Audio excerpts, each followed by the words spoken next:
Hello, and welcome to our live webinar.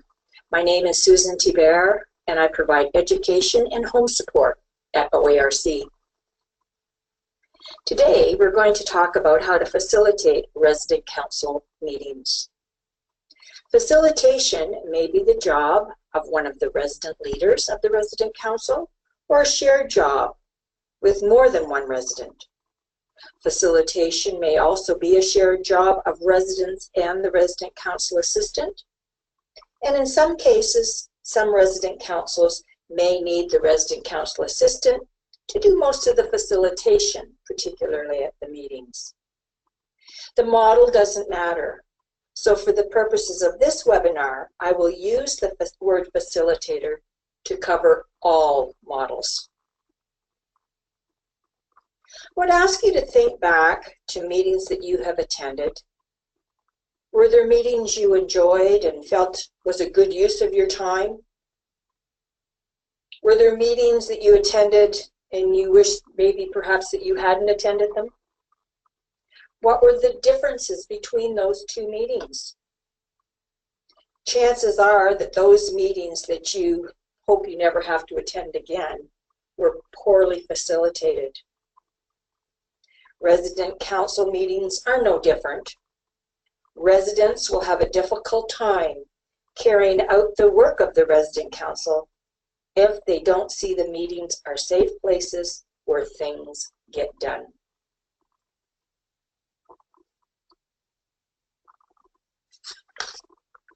So what is facilitation? Well, this came from the Cambridge Dictionary, and it says the act of helping other people to deal with a process or reach an agreement or solution without getting directly involved in the process, discussion, etc. yourself. So facilitators must remember that resident council meetings are meetings for residents only. The facilitators do not get involved personally.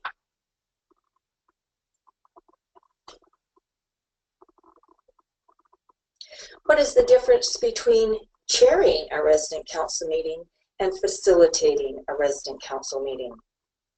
Robert Young had an interesting article on facilitation with the Prime Learning Group, and he said, chairing a meeting assumes the authority of control is with the chairperson.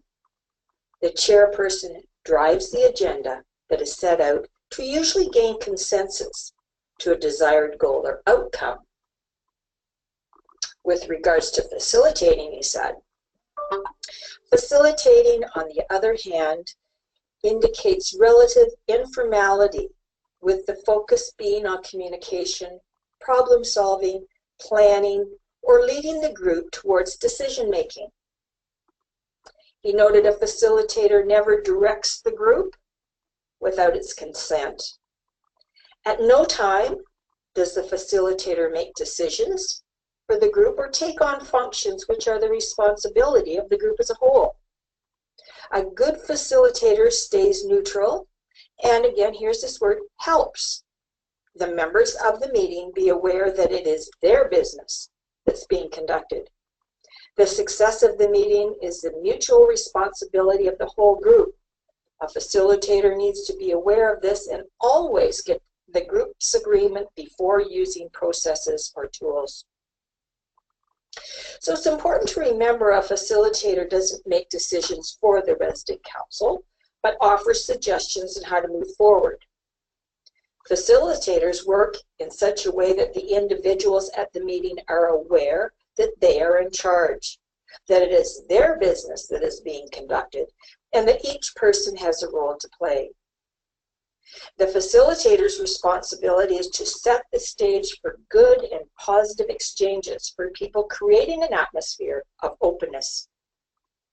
They're not required to be subject experts.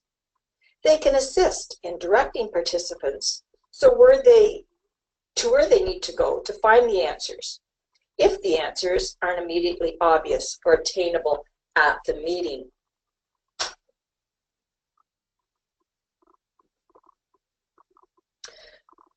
So what is strength-based thinking?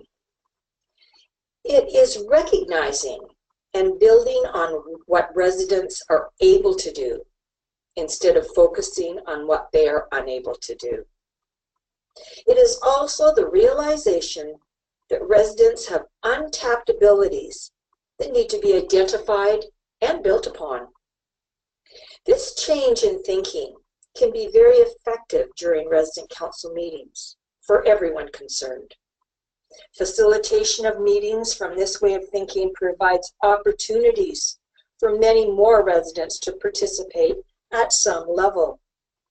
It also ensures that each person is positively acknowledged and not put in demoralizing situations. This slide identifies the questions that will zero in on what a resident is capable of doing. So zeroing in on their strength. From the identified strengths, a facilitator will provide opportunities for the residents to use their strength in the work of the resident council. Some of the tasks of a resident council meeting might include welcoming others or reading the opening guidelines and closing remarks, or perhaps giving reports from subcommittees, that type of thing. There are many ways in which residents can become engaged in the meeting process. Think about all the components of the meeting and which resident could manage taking the responsibility for the various components based on the questions on this slide. Let's look at them. First thing to ask is, can the resident do this by themselves? If yes, then of course let them go ahead. Can this resident do the task if asked? And sometimes, you know, that's all it takes is for a person to be asked for their assistance, and they manage very well. Can the resident do this task with my help? So working together, could the resident do it? And finally, if the resident perhaps isn't able to do it, could they come with me or be with me while I do it? So they're there in person. Strength-based thinking.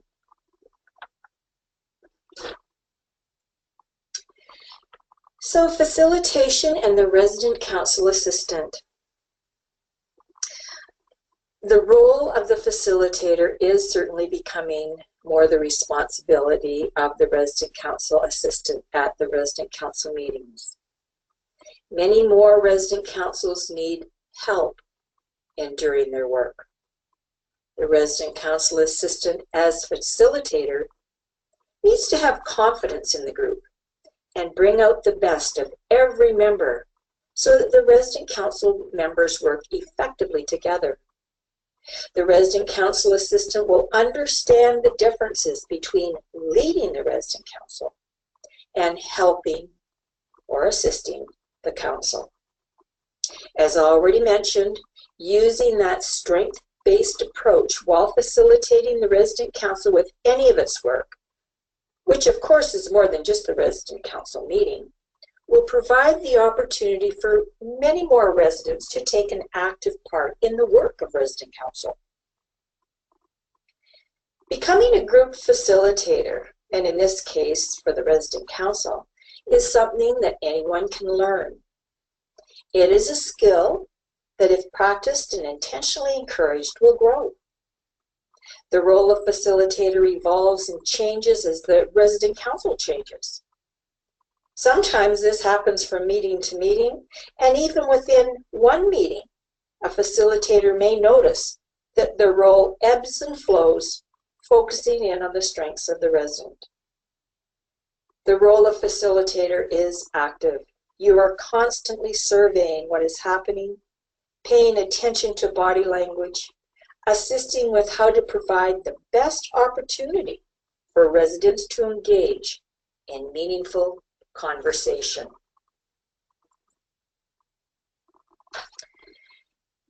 Now, the information on this slide is taken directly from OARC's resource guide. And it's talking about 5 qualities of an extraordinary group facilitator. Let's just run through them. They're present and grounded. Have knowledge of what makes groups work. Lead with the lightest of touch. Used a shared leadership as an approach. And they create and nurture a safe place for resident council members to express and embrace their differences. When planning the resident council meeting, it's sometimes easier to manage if it's broken down into sections. This is an example of a meeting broken down into 4 sections, but meetings can be broken down into sections that work for your resident council meetings. In this case, we're going to make a plan with 4 sections. First one, preparing for the meeting, climate setting and meeting goals, encouraging participation, and summarizing. So let's have a look at these individually. Preparing for the meeting. There's as much work that goes into any meeting, but most people would argue that a lot of work of facilitating happens before the meeting even starts. An agenda is important, and to set the agenda with members or a member of the resident council leadership team, and not only the agenda, but identify the length of time allotted to specific agenda items in order to keep the meeting moving. Provide assistance. And this can be things like assisting those committee chairs with any reports that they need to make, such as a welcoming report perhaps, or the treasurer's report. And the facilitator would need probably to help a little bit before the meeting to make sure that the reports are ready to give. Talk to members who would take an active role in the meeting. Remember back to strength-based opportunities. So some of the jobs that have to be done at the meeting, such as reading the opening guidelines or welcoming people or whatever the roles are, to help resident council members take on those roles. Check on the room availability, the equipment, and the supplies needed for the meeting.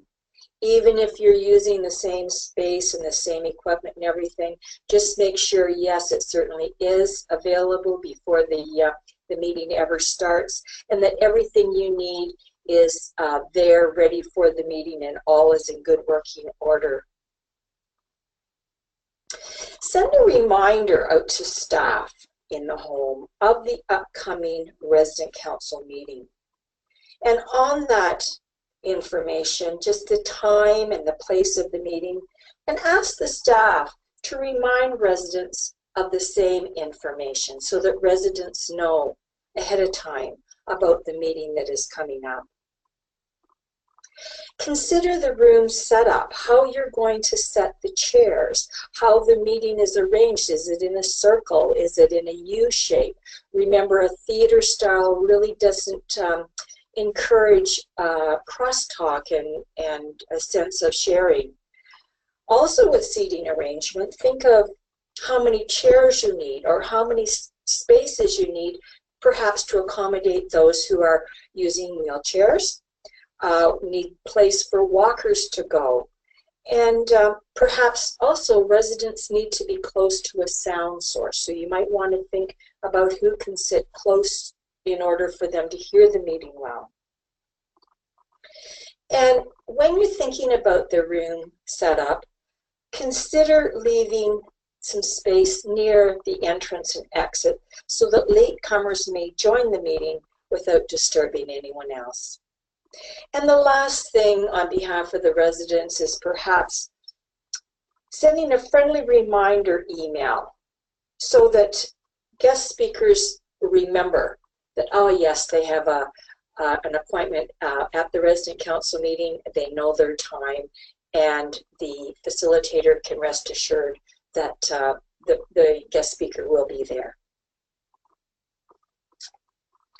Climate setting. Climate setting means to set the tone for the meeting and the time that is going to be spent together as a group. Again, this was talked about a couple of slides back, but appear relaxed. The job of a facilitator is ongoing. It never stops through the whole meeting. But be like that duck, that you appear calm on the surface, but underneath the water you're always paddling like the Dickens. Your relaxed feeling, your relaxed mood will rub off on everyone at the meeting. Now, hopefully the preparation section of the meeting plan that we just went through helps you to feel that relaxed, confident, and prepared. Start the meeting on time and actually end the meeting on time also. It is very respectful to others' time. If they have set aside some time for this meeting, then yes, do start it on time, end it on time.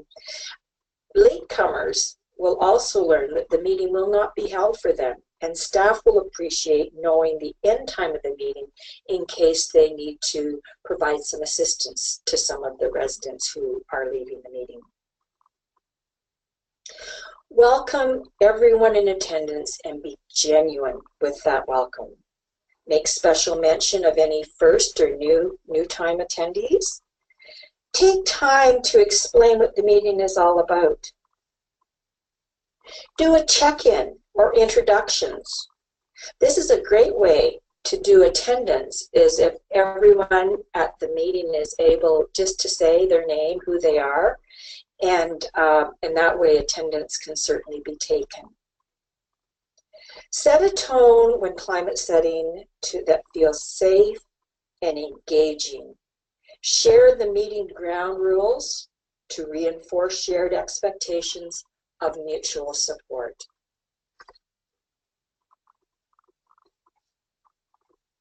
Encourage participation. It is important that a facilitator remember a meeting belongs to the residents, all of them. Remember that strength-based approach that we keep talking about. When discussing issues and making decisions, offer residents choices available and options that they may not be aware of. The facilitator simply states the fact, not personal thoughts. Watch and listen to verbal and nonverbal cues. A person wanting to add to the discussion may just simply lean forward without saying anything, and you realize that that person has something to say. The facilitator always uses respectful language. Use words like share or refer to people as people with dementia or residents who require assistance, etc. If appropriate, offer a go around the room, much like a learning circle. Just make sure everyone is aware of the format. This allows everyone to have the floor without interruption. And thank and acknowledge everyone's contributions as they happen throughout the meeting.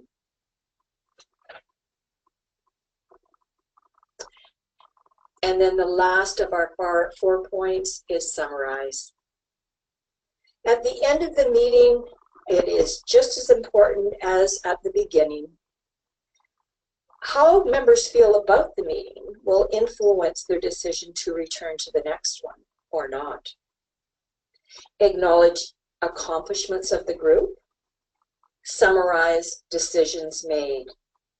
And following adjournment of the meeting, and before anyone leaves, ask for input as to what went well in the meeting and suggestions for any improvements to the meeting format.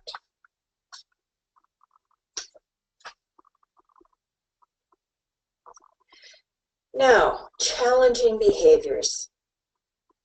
During the meetings, facilitators may be faced with challenging behaviors. and sometimes the behaviors are more than challenging. They can be detrimental to the whole meeting. Please always remember that it is the behavior that is not wanted. It is not the person themselves who is not wanted at the meeting. In the literature, these behaviors are sometimes noted as roles people have in groups. And so there's three that we're going to look at: the storyteller, the quiet one, and the complainer.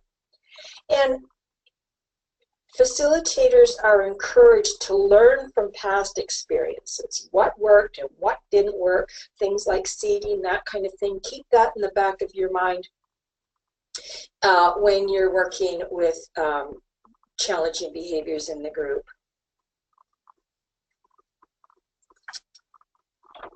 So the storyteller is a person who uses a lot of the meeting to share information about themselves.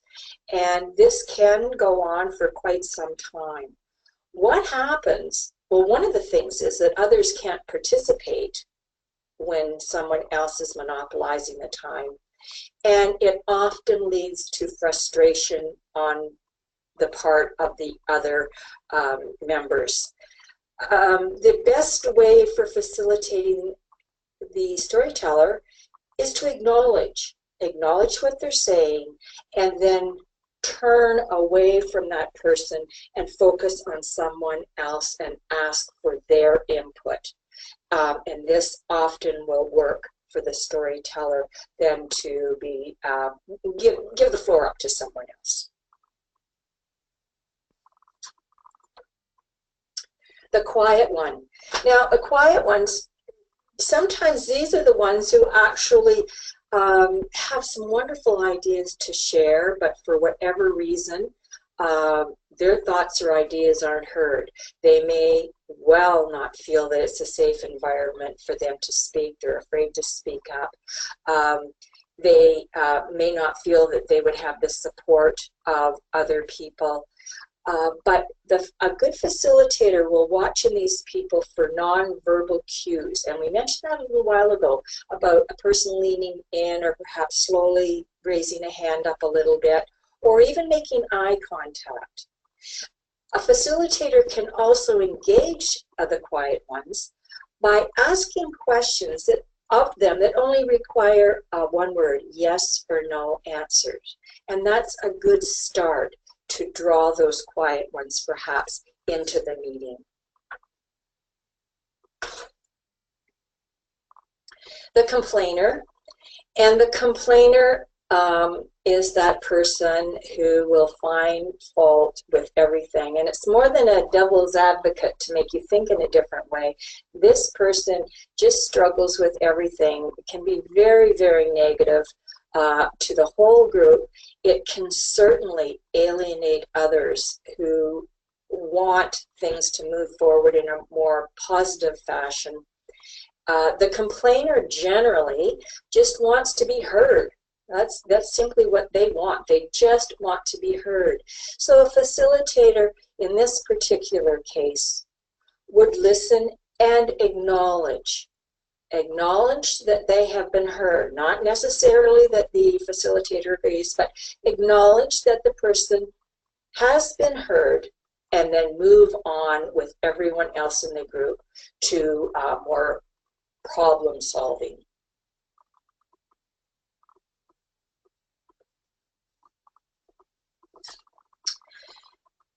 So let's just recap what we've talked about in this particular webinar. We talked about what facilitation is and what it isn't. We spent a lot of the time either talking about or referring to strength-based learning approaches. We looked at the 5 qualities of an extraordinary facilitator. We talked about the importance of making plans for the meeting, to break the meeting down into sizable chunks that are workable. And we talked about challenging behaviors. I want to remind everyone of the tools that OARC has developed. Today's presentation was focused on information in the resource guide. All of the tools will assist in the facilitation of the resident council and their meetings. I encourage you to go to our site and check out all of the archived webinars that are there, and also the education modules. You can see the address as www.ontarc.com. I invite you to join us for our next live webinar. It's a live question and answer webinar. So join us and bring your questions, thoughts, and ideas in this interactive forum. Again, thank you very much for joining us, and goodbye.